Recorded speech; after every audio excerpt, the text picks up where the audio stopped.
Hi everybody, it's Becca here with DC by Foot and Top Things to Do DC. I am here outside of one of my favorite spots in DC, Eastern Market. If you ever take a tour with me, or if you're in our Facebook group, the Washington DC Travel Tips and Hacks, we're always recommending Eastern Market. We think it's a must-see, not just because it has great history, but if you like food, this is definitely a destination you want to add when you visit Washington DC.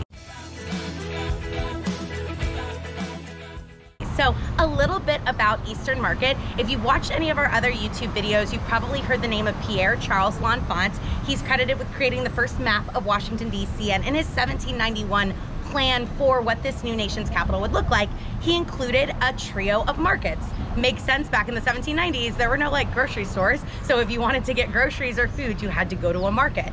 So the original market for this part of Washington, DC, the Eastern Market, was actually not located in this location. It was actually closer to Navy Yard, about 7th and L Street Southeast, but the original market was built in 1805. This is a market that saw a lot of DC history. The original market was burned by the British when they invaded the city in 1814. It was converted into a hospital during the Civil War, but by the 1870s, it was in such a terrible shape, they basically called it like a miserable shack, and it was clear that they needed a new market. So in 1873, this building was built in this location. The architect was a man named Adolf Klaus. If you spent some time in Washington, you've probably seen some of his buildings on the National Mall. He's responsible for designing the beautiful Arts and Industries building, and he's buried today at Oak Hill Cemetery, which we lead tours of. Now, Adolf Klaus was known for using this beautiful red brick, which was really I think, representative of his style. It also makes a lot of sense because it is fireproof, so you want to build these big public buildings out of brick. Eastern Market in 1873 isn't the only market that we're going to see. We basically see a series of city-funded public markets cropping up through Washington, D.C. in the 1870s. This is a time where the city's really growing, and the city wanted to have a more standardized way of getting groceries from the market to the people in a more organized fashion. So if you had spent time in downtown D.C., you might have seen the Central Market. There would have been markets all throughout the city. This is the only one left. This has been a continuous market from 1873 until 2007. In 2007, a 5-alarm fire rang out here at Eastern Market. It gutted the building, and it absolutely just devastated everybody in the city. The next day, though, the mayor at the time announced that this market would be rebuilt, and it was a public-private partnership that brought us back Eastern Market. So we had a little bit of non-market time while the building was being rebuilt, but it was just immediate outcry from the neighborhood to keep Eastern Market alive and not see it go away. One of my favorite things about this market is its history, but it's also what's inside. We have stands and vendors here. It's been set up this way since the 1870s. Many of the people who vend food today at Eastern Market are produce vendors and fruit vendors. Many of their families have been coming here from market for decades. So when you're talking to the vendors at Eastern Market, it's not unusual for a vendor to show you their grandfather or great-grandfather delivering goods here by wagon. So it's such an important part of DC's history. Do you guys want to take a look inside? Let's go.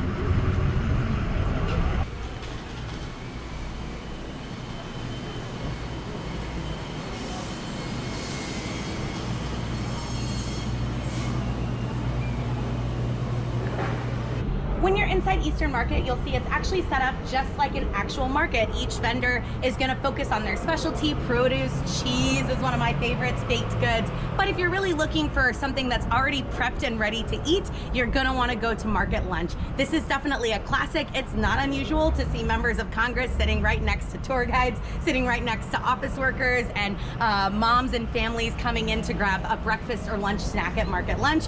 Don't be surprised if there's a little bit of a line, but it goes quickly. We wanted to show you video of Market Lunch, but they had already closed by the time we came over. But we promise you, this is one of our go-tos. If you're visiting Eastern Market, you're definitely going to want to make a plan to come on a Saturday. On Saturday, you're not just going to have the wonderful vendors inside, you're going to have a huge flea market set up outside. Pre-COVID, you might have 100 vendors outside of Eastern Market representing 5 different continents. And even today, with the new plans for distancing, the market's still thriving, and you're still going to get a chance to buy from local artists, local artisans, and have a chance to try out food trucks and pop-up food vendors. So you're going to get a lot of really tasty options and a chance to buy some really beautiful goodies if you come and visit the flea market on Saturdays. Thank you so much for taking a little peek with me inside of Eastern Market. I hope you're gonna add this to your itinerary next time you come to Washington, D.C. If you like this video, make sure to like and subscribe. Drop a comment, let us know where else in D.C. you want us to make a video of next.